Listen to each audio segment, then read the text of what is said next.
جو شیخ محقق حضرت شیخ عبدالحق حق دہلوی رحمۃ اللہ علیہ کے دل میں پیدا ہوتا ہے جب وہ بارگاہ سلطان الاولیاء میں حاضر ہوتے ہیں۔ میرے محلہ کی سرزمین پر جب سرکار غریب نواز کی چوکھٹ کو پار کرتے تھے تو حضور غریب نواز سے عرض کرتے تھے کہ حضور میں محدث ہوں تو چوکھٹ کے باہر، میں مفسر ہوں تو آپ کی چوکھٹ کے باہر، میں اگر محقق ہوں تو آپ کی چوکھٹ کے باہر ہوں۔ حضور چوکھٹ پار کرنے کے بعد ایک خالی برتن لے کر کے آپ کی بارگاہ میں حاضر ہو۔ اب یہ آپ کا کرم ہے، جتنا چاہے اسے بھر لیں۔ میں سمجھتا ہوں کہ یہاں جتنے علماء، جتنے محققین اور جتنے مدرسین حاضر ہیں، ایک سے بڑھ کے ایک شخصیتیں جلوہ بار ہیں اور ان سے نظامی کی اسٹیج کی ایک نہایت تداور شخصیت محقق بے نظیر حضرت علامہ پروفیسر امام قادری دامت برکاتہ۔ جب سے ان سے نظامی کا سلسلہ شروع ہوا ہم چھوٹوں کو حضرت کی سرپرستی حاصل ہے۔ اللہ کرے سائے کرم دراز سے دراز تک۔ میرے بعد بھی انشاءاللہ تعالی ملک و ملت کی مائناز ہستیاں جلوہ گر ہیں اور بس ایک کے بعد دیگرے آپ سب سے ان کے دل کے احساسات اور جذبات کو سماعت کریں گے۔ میں صرف اور صرف حصول فیض کے لیے اور خراج عقیدت پیش کرنے کے لیے اس بارگاہ میں حاضر ہوں۔ بلند آواز سے عقیدت اور محبت میں ڈوب کر اپنے آقا کی بارگاہ میں درود پاک پڑھیں۔ پتہ نہیں کیا لب کے بیٹھا تھا کام صاحب۔ مولانا محمد علیہ السلام علیہ یا رسول اللہ صلی اللہ علیہ وسلم۔ دیکھیں،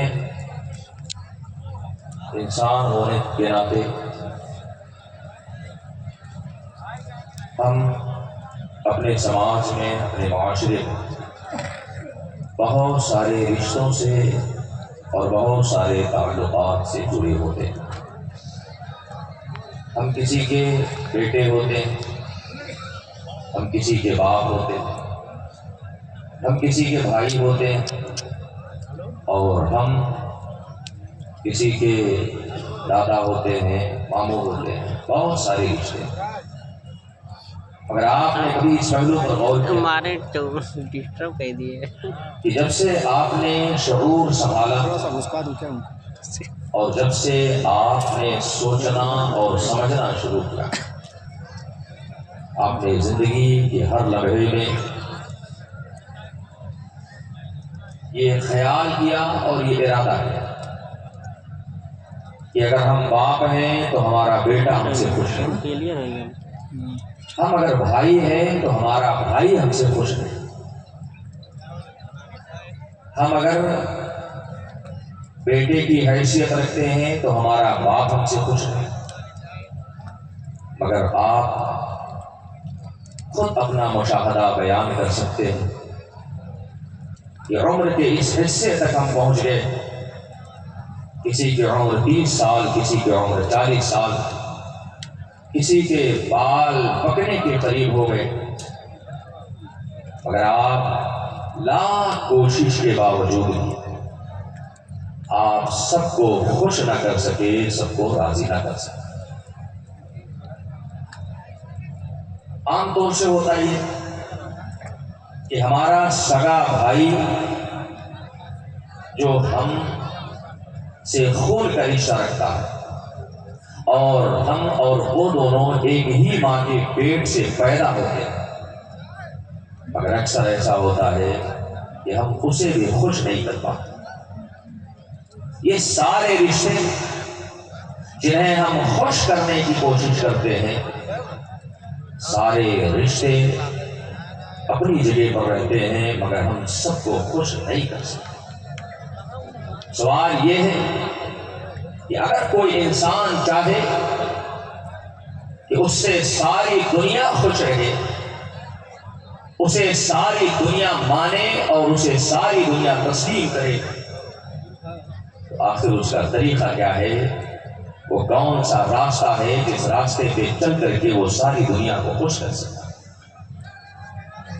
رات علماء نے، ہمارے بزرگوں نے اپنے کتابوں میں اس حقیقت کو درج فرمایا ہے کہ انسان اگر ساری زندگی انسانوں کو خوش کرے تو انسانوں کو خوش نہیں کر سکتا ہے۔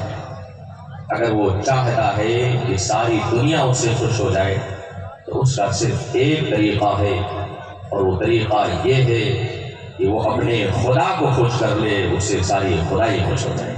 بے شک وہ اپنے رب کو راضی کر لے، اس سے ساری کائنات راضی ہو جائے گی، اس لیے کہ جس سے رب راضی ہو جاتا ہے اس سے سب راضی ہو۔ بے شک آقا دو جہاں نے اپنی حدیث پاک میں اپنے زمان نبوت سے ارشاد فرمایا، وہ زمان نبوت جس کے بارے میں قرآن شاہد ہے، وما ينطق عن الهوى ان هو الا وحی یوحی، زبان مصطفیٰ کی ہوتی ہے، فرمان میرے خدا کا ہوتا ہے، ذات مصطفیٰ کی ہوتی ہے، بات پروردگار کی ہوا کرتی ہے۔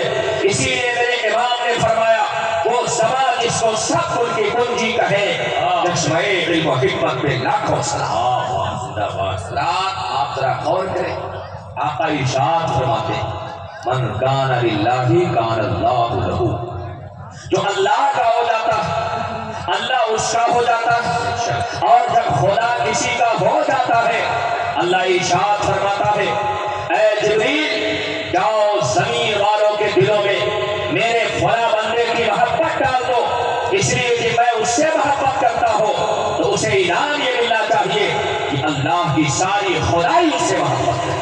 بے شک آپ اور کریں کہ آپ دنیا کو خوش نہیں کر سکتے، مگر آپ چلے جائیں اجمیر معلیٰ کی سرزمین پر، آج وہاں پر بڑے بڑے زمینداروں، بڑے بڑے ساہوکاروں، بڑے بڑے مالداروں کی گردنیں سرکار غریب نواز کی چوکھٹ پہ چھپتی ہیں، اور وہاں پر ان کی بھی چادریں چڑھتی ہیں جو لوگ چادریں چڑھانا نہیں چاہتے۔ یہ لاکھ ایک بندوں، یہ تصرف، یہ کشش اور یہ پاور، یہ اقتدار، یہ طاقت سرکار غریب نواز کو کہاں سے حاصل ہوا ہے؟ آپ نے سنا ہوگا مشہور قول، ایک انگریز آیا تھا انڈیا گھومنے، اور جب وہ گھوم کر کے اپنے ملک گیا لوگوں نے اس کا انٹرویو لیا کہ تم نے انڈیا میں کیا دیکھا؟ اس نے یہ نہیں کہا کہ میں نے لال قلعہ کو دیکھا ہے، میں نے تاج محل کا حسن و جمال دیکھا ہے، میں نے جامع مسجد کے حسن کاریگری کو دیکھا ہے، میں نے اور دیگر مناظر قدرت کو دیکھا ہے۔ اس نے صرف ایک تاثر پیش کیا تھا کہ میں نے اپنی نگاہوں سے دیکھا ہے کہ ایک بے جان اب ہے جو پورے ہندوستان پہ حکومت کر رہا ہے۔ ہائے ہائے ہائے، زندہ باد زندہ باد۔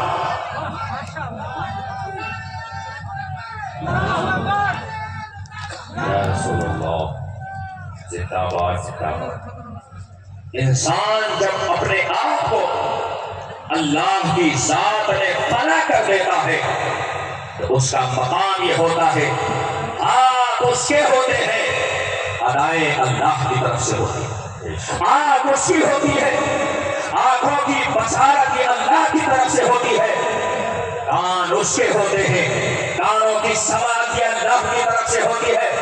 اسی لیے کسی نے کہا تھا کہ انسان جب اللہ کی ذات میں فنا ہو جاتا ہے اس کا مقام یہ ہو جایا کرتا ہے کہ گفتہ اللہ ہوا، نقشہ حلقوں میں عبداللہ ہوا، زبان اس کی ہوا کرتی ہے، زبان کے پروردگار عالم کا ہوا کرتا ہے، ہاتھ اس کے ہوا کرتے ہیں، ہاتھوں کی پکڑ یہ اللہ کی طرف سے ہوا کرتی ہے، دل اس کا ہوا کرتا ہے، دل کے تصورات یہ اللہ جل شانہ کی بارگاہ سے ہوا کرتے ہیں۔ بے شک بے شک بے شک۔ دیکھا ہوگا بے موسم کی بارش ہو گئی، آپ نے دیکھا ہوگا کہ ٹھوکر سے مردے زندہ ہو گئے، آپ نے دیکھا ہوگا کہ چلتی ہوئی ہواؤں کا رخ مڑ گیا، آپ نے دیکھا ہوگا کہ دریا کے سطح پہ کھڑے ہو گئے مسلح بچھا کے تو دریا کی سطح کا پانی ان کے لیے کشتی بن گیا۔ آپ نے دیکھا ہوگا کہ بے اولاد ان کے چوکھٹ پر گئے، اولاد کی نعمت سے سرفراز ہو گئے۔ آپ نے دیکھا ہوگا کہ لا علاج بیماریوں میں مبتلا انسان جب ان کے تن کی خاک کو اپنے جسم سے مل دیتا ہے، اللہ اسے شفا عطا کرتا ہے۔ یہ شان شفائی ہواؤں کے رخ کو موڑ دینا، تقدیروں کو بنا دینا، یہ کہاں سے ملتا ہے؟ یہ وہی سے ملا کرتا ہے۔ انسان جب اپنے آپ کو اللہ کی ذات میں فنا کر دیتا ہے، ذات اس کی ہوا کرتی ہے، بات اس کے پروردگار کی ہوا کرتی ہے۔ بے شک بے شک بے شک۔ عظیم ہستی اس کے عرض سے سراپا قدس میں حاضر ہو اور آپ سبھی حاضر ہیں۔ آپ نے ان کی کرامتیں بہت سنی ہو، آپ نے ان کی زندگی کی حیرت انگیزیوں کے بارے میں بہت سنا ہو، مگر یہ حضرت بیٹھے ہوئے اور جماعت اہل سنت کے نام اور خطبہ خصوصیت کے ساتھ حضرت علامہ ذوالفقار برکاتی صاحب، حضرت علامہ جہانگیر القادری علیوی صاحب اور اس اسٹیج کے بہت سارے قدیم اور جدید شرکا اس بات کی گواہی دے سکتے ہیں کہ حضور خطیب ابراہیم کی سب سے بڑی کرامت یہ نہیں ہے کہ آپ نے دعا کر دیا تو بیماروں کو شفا مل گئی۔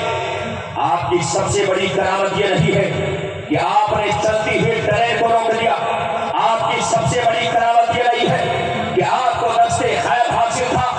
آپ کی سب سے بڑی کرامت یہ ہے کہ حضور خطیب ابراہیم کے زندگی کا کوئی بھی لمحہ اتباع سنت سے خالی نہیں ہے، اطاعت شریعت سے خالی نہیں ہے۔ حضرات اللہ والوں کی کرامت یہ نہیں ہے کہ وہ ہواؤں میں اڑے، ہواؤں میں تو ایک پتنگا بھی اڑا کرتا ہے، ہواؤں میں تو ایک تتلی بھی اڑا کرتی ہے، ہواؤں میں ایک چھوٹا سا پرندہ بھی اڑا کرتا ہے۔ یہ کرامت نہیں ہے۔ اعلیٰ حضرت سے پوچھا گیا کہ کرامت کا مطلب کیا ہے؟ اعلیٰ حضرت فرماتے ہیں کرامت کی آپ پوچھنا ہے تو استقامت کی پوچھ، اس لیے کہ اللہ والوں کی پہچان ان کی کرامت سے نہیں ہوتی ہے، ان کی پہچان استقامت سے ہوا ہے۔ ہواؤں میں اڑنا اگر یہ کرامت ہے تو سب سے زیادہ صاحب کرامت ایک مچھر ہوتا ہے نا۔ پانی پہ تیرنا اگر اسے کرامت مان لے تو تتلیاں تو سب سے مچھلیاں سب کے سب صاحب کرامت ہو جائے۔ اللہ کے بندو سب سے بڑی کرامت انسان کی کیا ہے؟ قرآن نے یہ نہیں فرمایا کہ اِنَّا أَكْرَمَكُمْ عِندَ اللَّهِ اتقاکم، قرآن فرماتا ہے تم نے سب سے زیادہ صاحب کرامت کون؟ وہ نہیں ہے کہ جو سب سے زیادہ دولت والا ہے، وہ نہیں ہے کہ جو سب سے زیادہ حیرت انگیز واقعات دکھانے والا ہو۔ قرآن کا اسلوب دیکھیں، قرآن کا فرمان دیکھیں۔ آج بہت سارے پیر بغالے آتے ہیں، آج بہت سارے جبہ قبہ والے آتے ہیں، ہاتھ میں چار چار انگوٹھیاں ہیں، لمبے لمبے بال ہیں، ایسا لگتا ہے ہفتے ہفتے پر غسل نہیں کیا ہے، اور ان سے جب کہا جائے حضرت نماز کا ٹائم ہو گیا تو کہتے ہیں ارے آپ لوگ شریعت والے ہو، آپ جاؤ مسجد میں نماز پڑھو، ہم لوگ طریقت والے ہیں، ہماری نماز مسجد میں نہیں ہوتی، ہماری نماز تو خانہ کعبہ میں ہوا کرتی۔ ایسے پیروں سے اللہ کی پناہ ہے نا۔ ایسے پیر آپ دیکھ رہے آپ کے علاقے میں نماز کا ٹائم ہوتا ہے تو کہتے ہیں کہ آپ لوگ جاؤ مسجد میں، ہم لوگ طریقت والے، ہماری نماز خانہ کعبہ میں ہوتی۔ اللہ کے بندوں میں آپ سے صرف اتنا پوچھنا چاہتا ہوں کہ غوث اعظم سے بڑا کوئی پیر تھا؟ ارے وہ تو پیروں کے پیر تھے، ان کو پیرانے پیر کہا جاتا ہے، وہ پیروں کے پیر ہے، وہ غوث اعظم ہے۔ ان کی شان یہ ہے اللہ جل شانہ نے ان کے سر ناز کو غوثیت کبریٰ کے تاج زرین سے سرفراز فرمایا۔ یہ مقام ہے غوث اعظم کا۔ مگر آپ ہمیں بتاؤ غوث اعظم نے اللہ کی کوئی نماز چھوڑی ہے اور کبھی یہ کہا اپنے مریدوں سے کہ تم جاؤ مسجد میں نماز پڑھ لو، میں جا کے خانہ کعبہ میں نماز پڑھتا ہوں؟ نہیں، غوث اعظم نے 40 سال تک عشاء کے وضو سے فجر کی نماز پڑھ کے دنیا کو پیغام دے دیا کہ شریعت کے دو رخ ہیں، ایک کو شریعت کہا جاتا ہے، ایک کو طریقت کہا جاتا ہے۔ شریعت بغیر طریقت کے مکمل نہیں اور طریقت بغیر شریعت کے مکمل نہیں۔ آپ سے میں گزارش کر رہا ہوں اس مختصر سے وقت میں ہم بہت زیادہ گفتگو نہیں پھیلا سکتے۔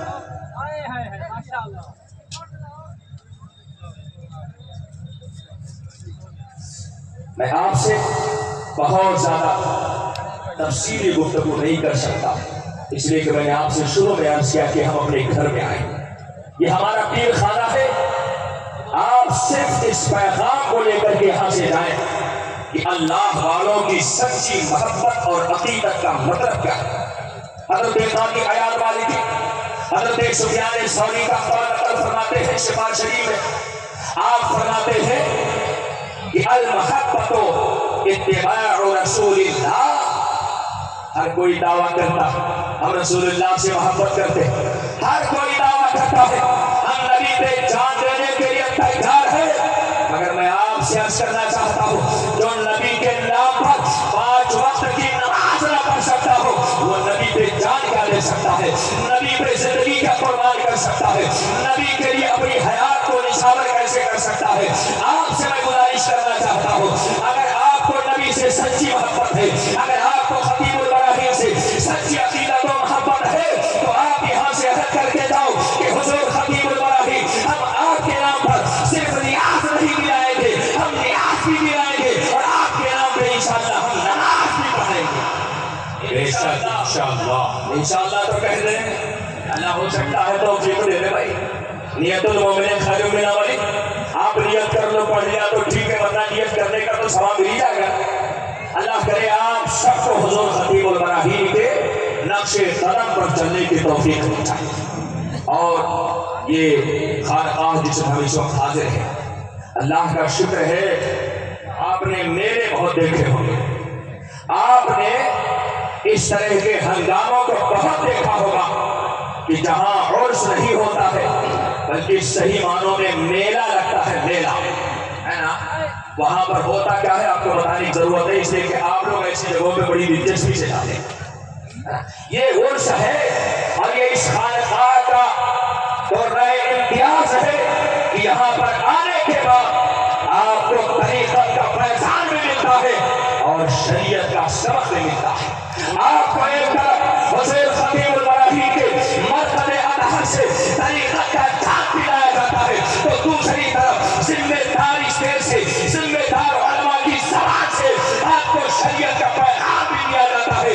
آپ نماز پڑھے تب آپ سچے نمازی ہوں گے، نظامی ہوں گے، آپ شریعت پر چلے تب آپ سچے نظامی ہوں گے، آپ حضور خطیب البراہیم کے نام پر آپ اپنی زندگی کو قربان کریں تب جا کر کے آپ سچے نظامی ہوں گے۔ نظامیت کا مطلب صرف نعرہ نہیں ہوتا ہے، نظامیت کا مطلب صرف لنگر نہیں ہوتا ہے، نظامیت کا مطلب صرف بھنڈارا نہیں ہوتا ہے، نظامیت کا مطلب ہوتا ہے شریعت جو نمازی نہیں ہو سکتا ہے وہ سچا نظامی نہیں ہو سکتا۔ اللہ کریم ہم سب کو خیر کی توفیق عطا کرے، اور اللہ میں آپ سب سے گزارش کرنا چاہتا ہوں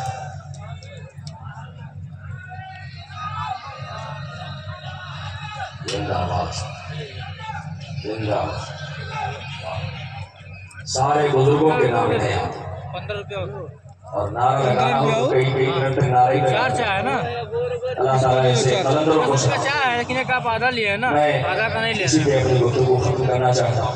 کس کو چار چاہ دیے ہم سب کو حضور خطیب البراہیم کا فیضان عطا کرے، اور فیضان خالی حلوہ پراٹھا کی شکل میں نہ لے جائے، فیضان لے جانا ہو تو بارگاہ خطیب البراہیم سے نماز کا پیغام لے کے یہ پیغام اللہ کریم ہمیں خیر کی توفیق عطا کرے۔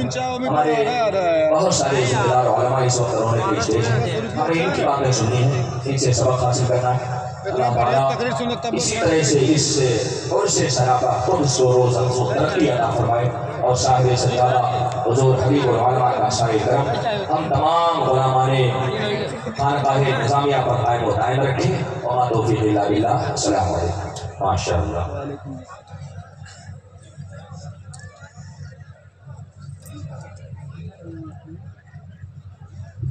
اس خانقاہ کا ایک بہت ہی اہم یہ پروگرام ہے، اور ہمارے محب مکرم ذو المجد والکرم حضرت علامہ حبیب الرحمن صاحب اللہ وعدہ شریف سے تعلق رکھتے ہیں، ہم لوگوں سے کہیں زیادہ بہتر بول لیتے ہیں اور ہم لوگوں سے کہیں زیادہ بہتر مقرر بھی۔ یہ حضرت کا حکم ہے اور آپ کا کرم بھی ہے کہ آپ نے مجھے ایک اہم ذمہ داری سونپی اور وہ ذمہ داری ہے گزشتہ سال آپ نے محسوس کیا ہوگا کہ خانقاہ برکاتیہ سے تحریری شکل میں جسے پڑھ کے سنایا بھی گیا تھا، آپ کو کچھ پیغامات دیے گئے تھے، آپ نے اس پہ عمل کیا یا نہیں کیا؟ ظاہر سی بات ہے کہ ہم آپ سے محاسبہ نہیں کر سکتے، آپ سے ہم صرف گزارش کر سکتے ہیں۔ اس سال بھی خانقاہ کے ذمہ داران نے آپ کے بارگاہ میں کچھ گزارشات رکھی، آپ ان کو سن لیں اور ان پر عمل کرنے کی کوشش کریں۔ آپ یوں سمجھیں کہ یہ جو پیغام آپ کو دیا جا رہا ہے یہی اس عرص نظامی کی روح ہے، اور اسی کو آپ چاہیں تو موبائل میں ریکارڈ کر لیں، وائس ریکارڈنگ کی شکل میں، اور چاہیں تو آپ اپنے دل کی تختی پر آپ لکھیں۔ سب سے پہلا پیغام اس خانقاہ کا ہے کہ اپنے ایمان و عقیدے کی حفاظت کریں۔ اعلیٰ حضرت نے فرمایا ہے کہ سونا جنگل رات اندھیری، چھائی بدری کالی، جدھر نظر ڈالو ادھر کالی بدری نظر آتی۔ اپنے ایمان عقیدے کی حفاظت کریں۔ ایمان اللہ تعالیٰ کی عطا کردہ سب سے عظیم نعمت، اس لیے ایسی باتوں اور ایسے لوگوں سے دور رہیں جن سے ایمان و عقیدے کو خطرہ پہنچنے کا ڈر ہو۔ دوسرا پیغام ہے تمام گستاخ فرقوں، بد مذہبوں اور صلح کلیوں سے دور و نفور رہیں، ان کی صحبت کو زہر قاتل سمجھیں۔ اور تیسرا پیغام جو سب سے اہم پیغام ہے، اس وقت بہت سارے گستاخ فرقے ہوئے زمین پر حشرات الارض کی طرح بکھرے ہوئے، جہاں جائیے ان کی کوئی نہ کوئی جماعت ملی جاتی ہے، مگر فی الحال جو ایک رنگ کرتا ہوا فرقہ ہے جس کو ہم برننگ ایشو بھی کہہ سکتے ہیں، ایک سلگتا ہوا مسئلہ، وہ ہے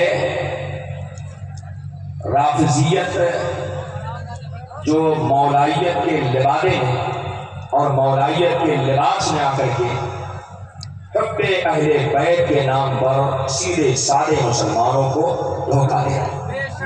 اس تعلق سے ایک پیغام ہے عصر حاضر میں اہل سنت کے درمیان محبت اہل بیت کے نام پر رافضیت کو مولائیت کے نام پر پھیلانے کی پوری کوشش جاری ہے۔ صحابہ کرام رضوان اللہ علیہ اجمعین کی عداوت اور ان سے نفرت کا بازار گرم کیا جا رہا ہے، اس لیے خانقاہ نظامیہ کھلے لفظوں، مطلب کوئی لچک نہیں، کوئی لیپا پوتی نہیں، کوئی لوچ نہیں، کھلے لفظوں میں یہ اعلان کرتی ہے کہ نبی کریم صلی اللہ علیہ وسلم کے اہل بیت ازواج مطہرات جملہ صحابہ کرام واجب الاحترام ہیں، کوئی صحابی کسی نبی سے افضل نہیں ہے، لہذا جو شخص سیدنا حضرت علی کو کسی ایک بھی نبی سے افضل مانے وہ کافر و مرتد ہے، بے شک وہ کافر و مرتد ہے۔ اور اہل سنت کا اجماعی عقیدہ ہے کہ رسولان اعظام اور انبیاء کرام کے بعد کائنات میں سب سے افضل ذات سیدنا حضرت صدیق اکبر رضی اللہ عنہ ہے، بے شک اس میں آپ سب کا اتفاق ہے نا۔ الحمدللہ ہم تمام صحابہ کا احترام کرتے ہیں، اور ہم صحابہ میں سب سے افضل کس کو مانتے ہیں؟ حضرت ابوبکر صدیق رضی اللہ عنہ۔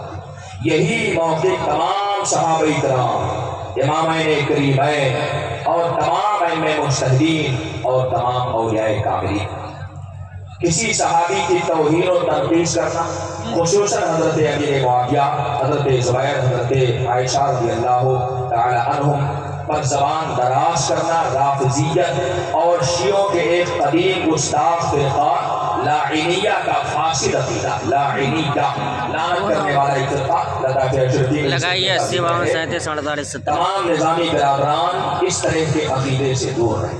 موجودہ وقت میں ارتداد کا فتنہ بڑی تیزی سے پھیل رہا ہے، بڑی تیزی کے ساتھ مسلمان نوجوان بچے اور بچیاں مرتد ہو رہے ہیں، ایک بہت بڑا مسئلہ ہے۔